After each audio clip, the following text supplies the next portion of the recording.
The rising inequality and growing political instability that we see today are the direct result of decades of bad economic theory. It's time to build our economy from the bottom up and from the middle out, not the top down. Middle out economics is the answer. Because Wall Street didn't build this country. Great middle class built this country. The more the middle class thrives, the better the economy is for everyone, even rich people like me.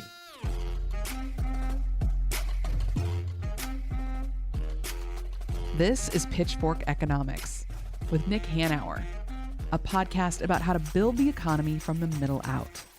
Welcome to the show.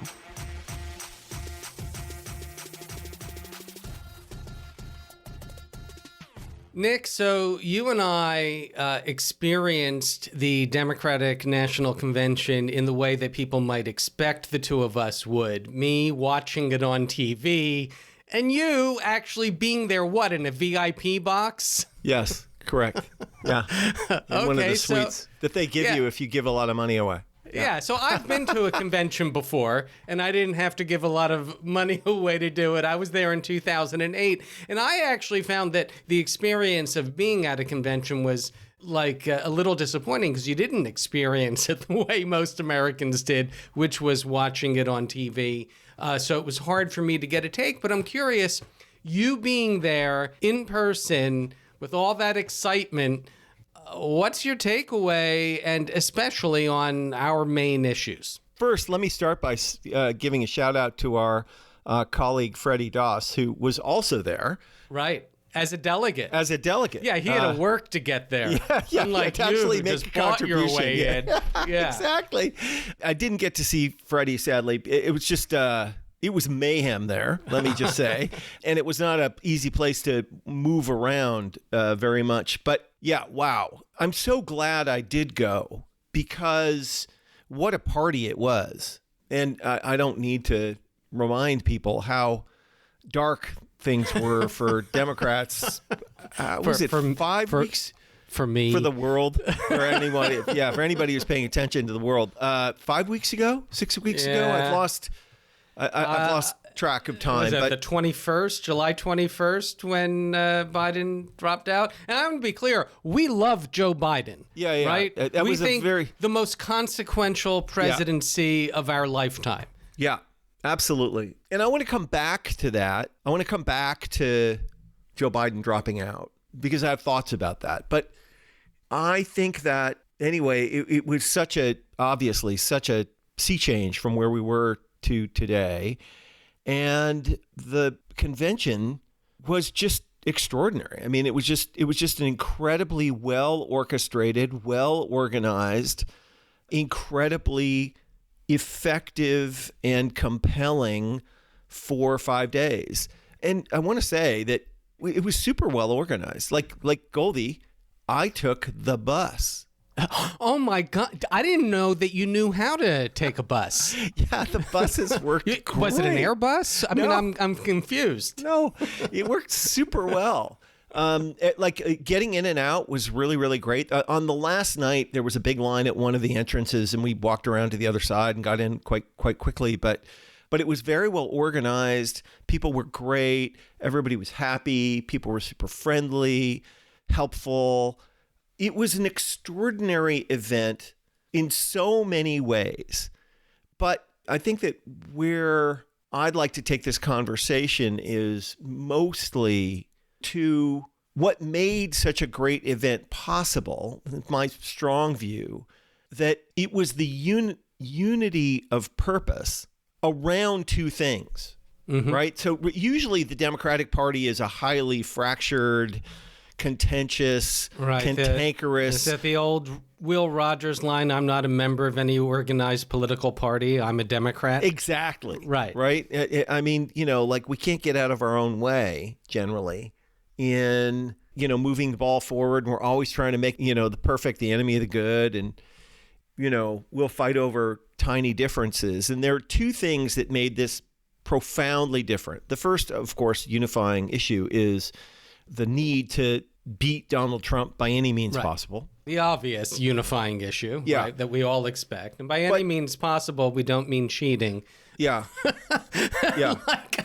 like the other Trump. guys. Yeah, like they say. But the other thing, which I think is much more significant, is the vast difference, the vast distance, rather, the party has moved on economic issues. And before we get into this in detail, Nick, we should have said this at the top. Tell the audience this is a very different podcast recording because it's just me and you. There's no guest. Yeah, we're just reflecting on what we think we saw. That's right. So no guests coming up, just Nick and I chewing the fat over the remarkable transformation of the Democratic Party. I don't want to give it away. On what issue, Nick? Economics. That's right. Economics. So you had, I don't know how many speakers, but even J.B. Pritzker didn't make a neoliberal argument, right? And people like Elizabeth Warren and Bernie Sanders. And AOC, who gave a tremendous that's right. speech. AOC are not these fringy lefties talking about the working people.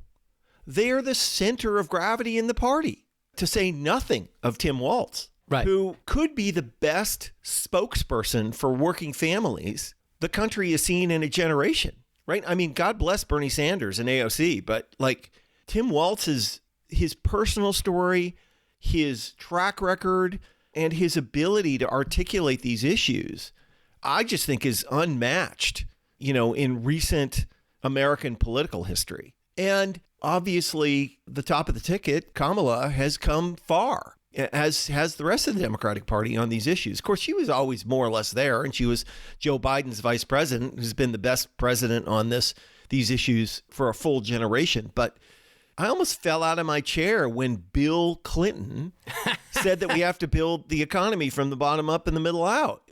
Holy crap. Bill Clinton, Mr. Triangulation, the guy whose reputation is for saying what he needs to say to win elections. Right. He's triangulated on middle out. Right. Absolutely. Right? Whatever you want to say about Bill Clinton, he is a savvy politician. Right. And so he sees that middle out is the way you win. And that tells you that middle out, that is where the center of the party is right now. That's right. And as we'll talk about later, I want to get into this idea that the middle is the center, that there's nothing lefty or radical about the middle out agenda that the Democrats are promoting. It is very fundamentally centrist. That's right. That's right. And I think it was Rick Perlstein just wrote this really interesting piece. I can't quote, but he said, finally, Democrats are saying what they mean. They're not pulling any punches. They're not dancing around the issues. They're not equivocating. But the problem is if you're not with the middle class, you have to equivocate about everything. You're always fucking splitting the baby, right? You can't say we're for this and against that because in the back of your head, the majority of people are not what you're for. Right? So all of a sudden, by taking a majoritarian approach to economic policy and other issues, you get to be more forthright and hardcore, and you get to draw sharper contrast. And that is how you sell stuff, right? That is compelling. There's this idea that political leaders lead. Right, that our elected officials somehow lead, and in fact, that's not true. They follow. The voters have to get there first. Yeah. I think they should lead. Yeah, but I mean, some people do lead, occasionally. No, right, come on, you have to give Bernie Sanders and Elizabeth Warren and AOC their due. So there were three issues at this convention that the Democrats talked very plainly, openly, and unequivocally about. As we're saying, economics, right? Yeah. That middle out approach that you build the economy from the bottom up and the middle out, that these sort of policies that support the vast majority of Americans, that improve their lives, that's what creates economic growth. And we'll get into the details of the policies and what Democrats are saying about it. Another issue, finally, and this has been building for a long time, is on reproductive rights. Remember, there were decades where Democrats didn't want to say the word abortion. Yeah. because, we can kind of support Roe, but we won Roe and we don't want to talk about it because abortions are unpopular. And no. Totally reproductive rights. We want to assure that nationally. We're going to speak very openly. And that's because they understand that that's a winning issue with voters, right? Yeah. They always believed it. The majority of Democrats were always on that issue, but they were warned not to talk about it. And the other one is our second issue at Civic Ventures, and that is gun violence prevention. And remarkable transformation on that issue, too. Correct. That for years, for decades, Democrats shied away from it. And now they're very open about talking about it. It's not gun control. Nobody uses that language. Of course, that's unpopular. It's, as we say, gun responsibility or gun violence prevention. And America is with us. And not only is America with us, but the majority of gun owners are with us on many of these things. They want responsible gun ownership. They don't think that everybody should have a machine gun and a 40-round clip and so forth. And that's where you have somebody like Tim Walz, who is a hunter, a proud hunter, who's out there talking about, getting guns out of our schools so our kids can go to school in safety and without having to be trained for lockdowns. So those three, it's just amazing. Because, again, I was there in 2008, which was one of these really hopeful, excited unity conventions. Largely, Obama was that candidate, and it was a real feel-good convention, right? But my God, is it a different Democratic Party than in 2008? Totally transformed. Transformed. Because for all the hopey-changey on the Obama side, they were straight-up neoliberals. Right. And they had a different understanding of how the economy worked. Yeah. And partially, it's a lot of, honestly, Nick, I think it's been 10 years since we've been working together, and all this change has happened during those 10 years. So, I don't want to take all the credit for it. But a third of it. Correlation, causation, and all that. But I got to say, there's more empirical evidence of my impact than there is for let's say, the Laffer curve. Yeah, correct. But part of what's happened is the advocacy, and we've been a part of that, and there's been a lot of good effort from many different parties on that part. But part of it is just lived experience. Right? We saw what happened after 2008. Yeah. We saw that horrible, slow recovery from the Great Recession. Yeah. Because we didn't do enough. And then we saw what happened when you did enough, when you did a lot during the COVID pandemic, and how we prevented a total collapse. And we see that the United States, which did the most in terms of stimulus, there's a report out saying that we are the only advanced country that is whose GDP growth, economic growth, is ahead of 2019 projections. Yeah. That when you look at the chart where economies were expected to go, we're the only ones to exceed those expectations because we did the most. Yeah. Yes. Did we have a bout of inflation? Absolutely. But not worse than any other country. No. Yeah. It was lower and it came down faster. Yeah. Right. And so on every metric, the U.S. has done better than the rest of the developed world. And that's because we had a very different idea of how the economy worked, and we governed that way. Yeah, absolutely. And so I think people are beginning to get it that, when you have a crisis like that and you give families money, like that child tax credit, and we'll get into it because that's one of the big proposals in the Harris campaign, that, oh my God, give people money in a time of crisis. It helps people and it helps the economy at the same time. Amazing. Yeah, I mean, I just think that the place on economics where Harris and Walz have landed is exactly right. And, although Kamala herself has not yet said build the economy from bottom up and middle out, that hardly matters. She's saying when the middle class grows, America grows. It's the same thing, right? Right. She's just using her own wording of it to. That's right. She needs to establish her own brand. That's obviously. Right. Yeah. But anyway, I mean, I just think that, it's just so invigorating to see the Democratic Party coalesce around this very simple idea. And again, it's just so simplifying because when you're clearly on the side of the majority of citizens, politics gets a lot easier and what you say gets a lot clearer. And it was just fantastic. I don't know, Nick. You say that what they're saying is clear, but I was reading the New York Times, and they insist that she's still light on economic policy. God, I can't remember. I can't remember who said it, but it's like, the New York Times is not going to do an analysis of Trump's economic policies because he either doesn't have any or he's hiding from them. But they do want to pick every single detail of the Harris-Walz approach apart and name the 5,000 reasons they think it won't work. They haven't actually produced the legislation yet. I think, which, God, I mean, they're Democrats. They should have these 300-page white papers. Yes. For us to nitpick and whine about. That's right. Because otherwise, what do we write about? Let's be clear. So I want to talk about anybody in the mainstream media listening to this. And of course you should, because we're like the leading economics, one of the leading economics podcasts in the country. That's, I think, more empirical evidence for that than the Laffer curve. Yeah. Again, I want to point out that the Harris, I find this critique just amazing because the Harris policy agenda is absolutely clear. First of all, it starts on the base of we're pretty much going to continue doing the stuff, the transformational stuff that we've just done. Right.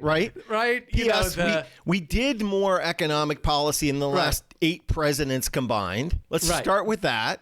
Okay. Right. The American Recovery Act, the Inflation Reduction Act, the CHIPS and Science Act, all those things. We're going to continue doing those things. The industrial policy that's in there, right? And taking on corporate power, taking price on gouging, mergers, the whole thing. All the things that Biden was talking, the price gouging. That's something the Biden administration was doing, right? We're going to crack down on anti-competitive activities by corporations. We're going to focus more on reining in monopolies, et cetera. We're going to do all of that type of stuff.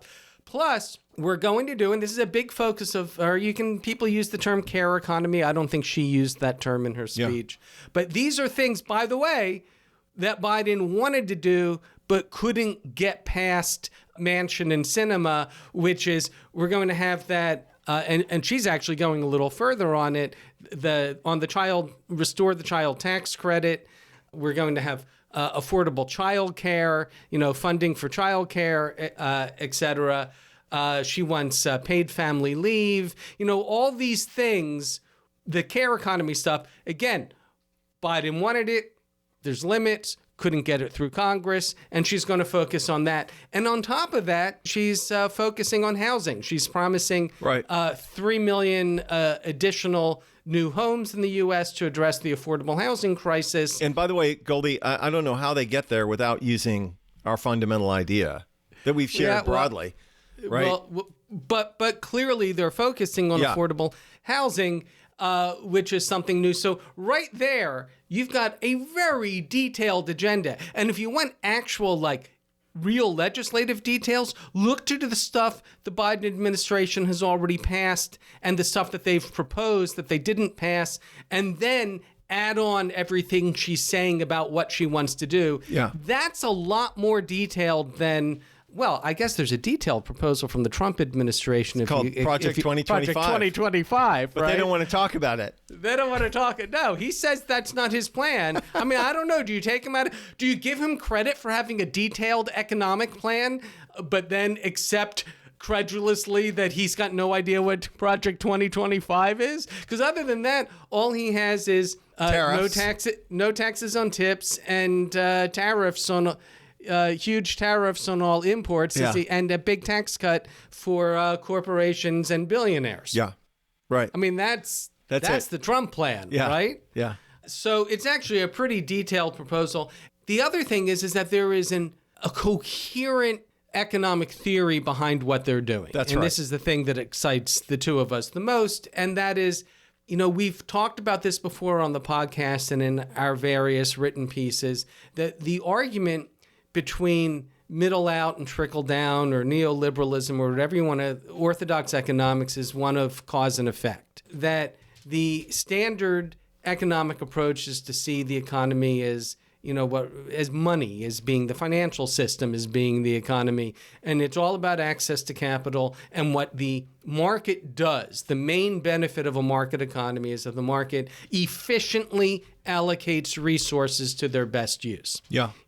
Through equilibrium models and the relationship between supply and demand and rational expectations and all that stuff. That's what markets do. And so, therefore, what the government wants to do is to free the market to work its magic and efficiently self-organize and allocate resources. And that's what markets do best. We disagree. We think that what markets do best is evolve new solutions to human problems. It's an engine of innovation. That is what markets do best, and that it's not inherently efficient. And by the way, again, the empirical data supports us on this. Yes. Markets are not automatically inherently efficient. And in fact, we've had guests argue that Nobel Prize winning guests argue that markets are never efficient. Yeah. Certainly not in the sense that orthodox economists argue. And in fact, what that leads you to is a different purpose of the economy, which is not making things more efficient, but to improve people's lives. Yeah. And sometimes you may even want to sacrifice efficiency for that. If you can have an efficient market that's actually shitting on 90% of the population, Well, then that's just to not be clear, what you want. When they say efficiency, what they mean is return on capital. Right, capital efficiency. Yeah, capital efficiency. Return on capital is not calling that efficient.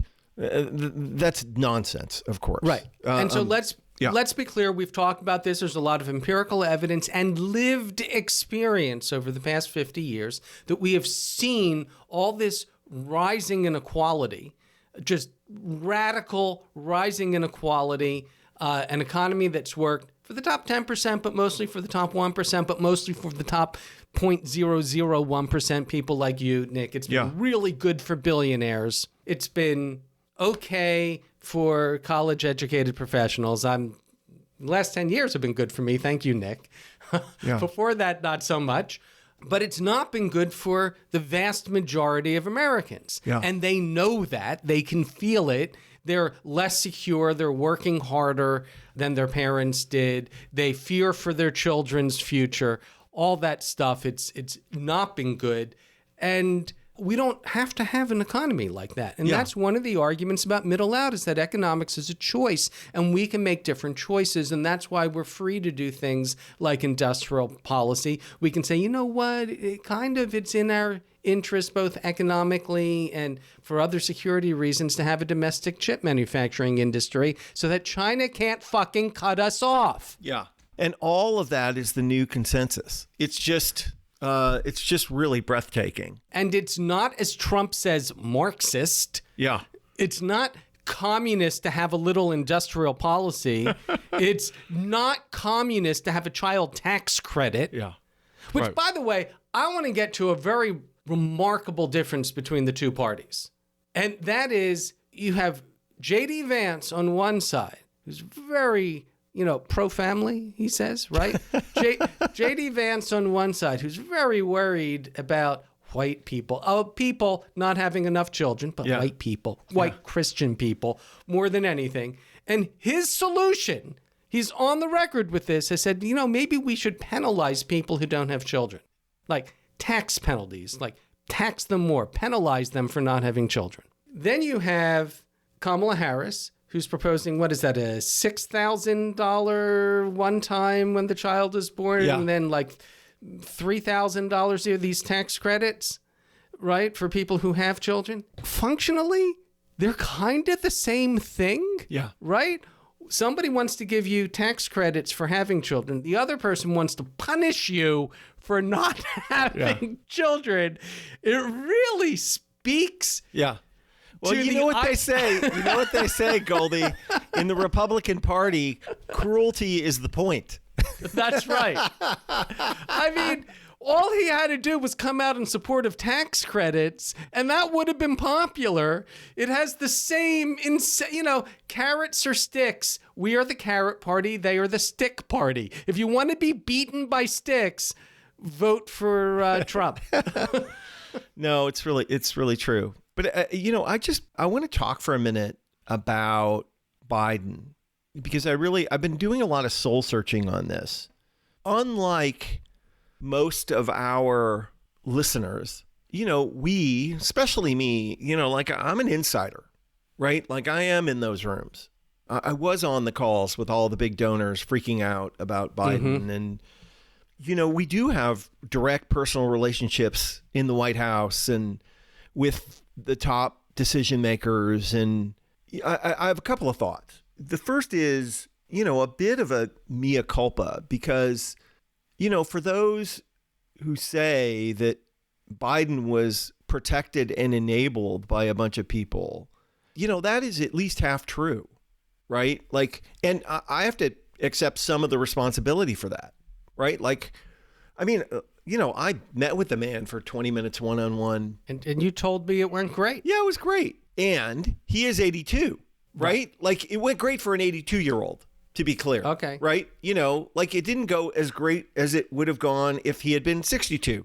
But you and I, Nick, yeah, we're very concerned with how the nation is governed. That's right. And we have no problem with that because we know how it works and who actually runs the country, and that he's surrounded by great people. And that it would have been fine. It would have been very competent administration. Yeah. In the worst case scenario, Harris becomes president anyway. Exactly. Right. All of that is true. And the thing is that I were among a relatively small number of people in America who really understood at a detail level the consequential nature of all of the economic initiatives of the Biden administration, recognized how profoundly important they were, how big a departure they had been from the past, how extraordinarily fortunate we were to have gotten them through, and were somewhat blinded to the other reality, which is that most people don't know about those things, and it's not how they vote. It's not how they process who should be president, because at the end of the day, for most reasonable people, looking at Joe Biden as an 82-year-old would not choose him to run the most consequential enterprise on planet Earth, right? It's just true. Cannot not be true.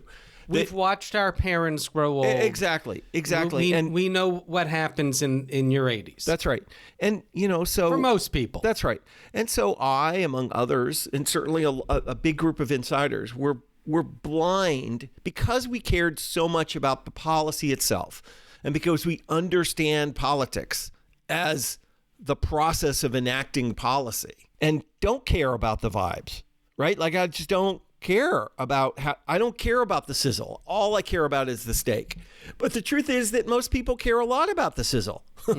They want to be blown away. They want somebody dynamic. They want somebody they can identify with, blah, blah, blah, blah, blah. I don't care at all. Like, I don't care.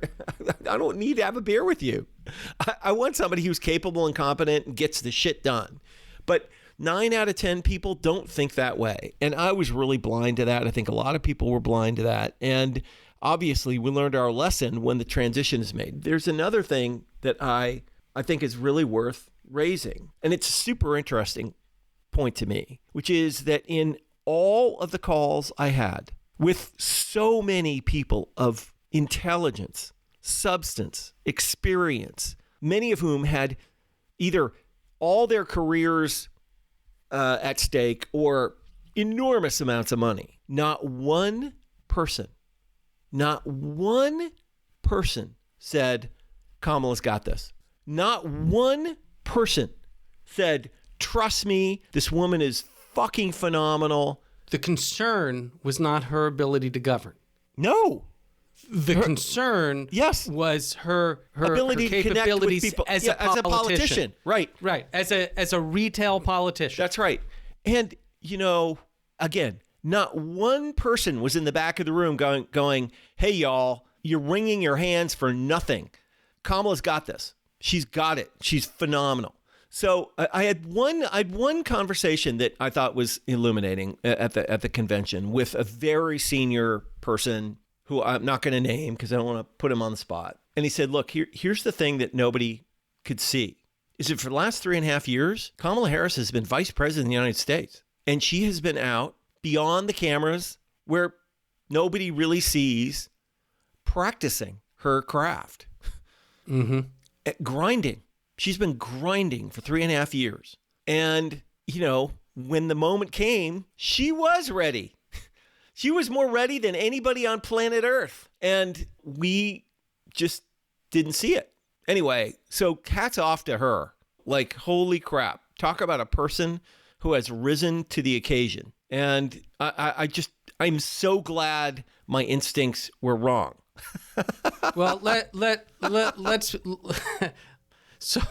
let's be clear. Obviously, as a retail politician, Kamala Harris was greatly underestimated. Yes. Okay. So give her credit. Also, I think we all underestimated the competency of the Democratic Party. Yes. Because I'll tell you what my concern was. I was fearful Civil War. We were going to get Ezra Klein's Thunderdome. That he and so many other pundits. Yeah. And quite frankly, a lot of them seemed very disappointed not to get that. Yes. We should have some sort of open convention that would make 1968 look like it would have been great child's news. tea party, right? Yeah, you'd have protests in the street and shots of the police beating down protesters and people yelling at each other on the floor. As James Carville says, America likes nothing better than a train wreck. Right. And multiple rounds of, it will take a dozen votes before they finally settled on somebody, and it would be a total fucking disaster, and we would be surrendering. Let's be honest, it's just the way elections work. Incumbency is a really powerful thing to have. And we would be surrendering that main advantage, which is the advantage of incumbency. And weirdly, it was, what a smooth transition. And everybody got behind her so quickly. And again, give Joe Biden credit for that. Yeah, absolutely. He carried Another weight with the party. stroke. They had to have pulled strings to get people to come on board that quickly. So we get this incredible smooth transition, this amazing convention. Oh my God, the fact that they pulled it off. That thing where she's in Wisconsin. Oh my God. I'll tell you what, being there was unbelievable when she was, oh God. Okay, just for anybody who missed that, who didn't see it. So during the second night of the convention. The roll call, during the roll call, Harris and Waltz were in another city doing a big rally. The same arena where the Republicans held their convention in Milwaukee. That's right. And they televised them in for a few minutes to talk. It was just like... packed. By the way, packed. They've packed an arena in Chicago, and then they've packed a second arena in Milwaukee, and then they timed this whole thing perfectly where walks out at the end of the roll call, and it comes up on the big screen in Chicago, and she's addressing two arenas at once. And you may watch TV and think, oh, that's easy, whatever. No, that whole thing was incredibly complicated. That was technically a masterful feat that they were able to pull that off. Yeah.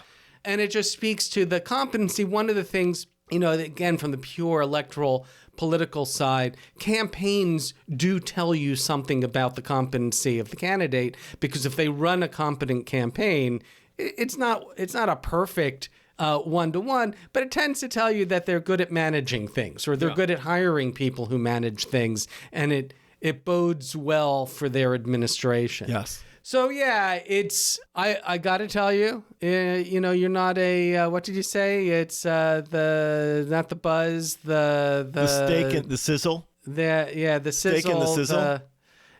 I'm The vibes. You're yeah. not a vibes person. I am not a vibes person. I'm not a vibes person. My vibes tend to be pretty down. Yeah. My vibes are I'm feeling a lot better.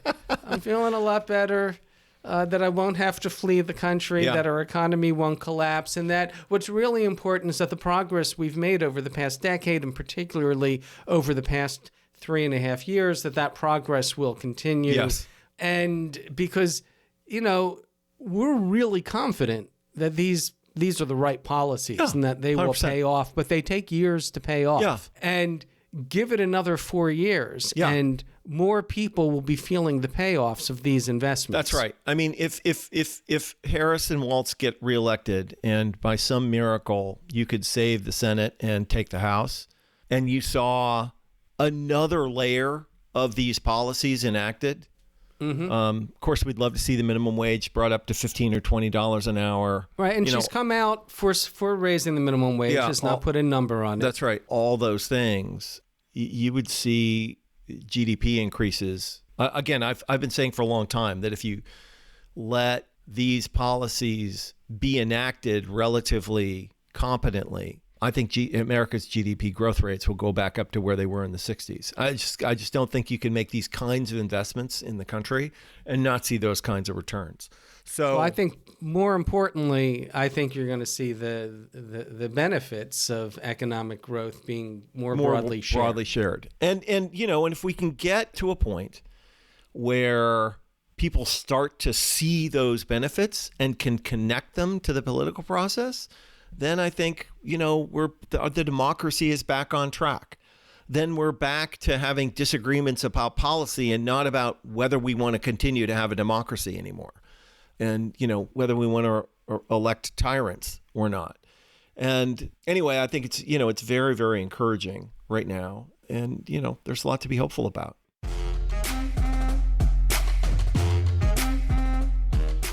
Pitchfork Economics is produced by Civic Ventures. If you like the show, make sure to follow, rate, and review us wherever you get your podcasts. Find us on other platforms like Twitter, Facebook, Instagram, and Threads at Pitchfork Economics.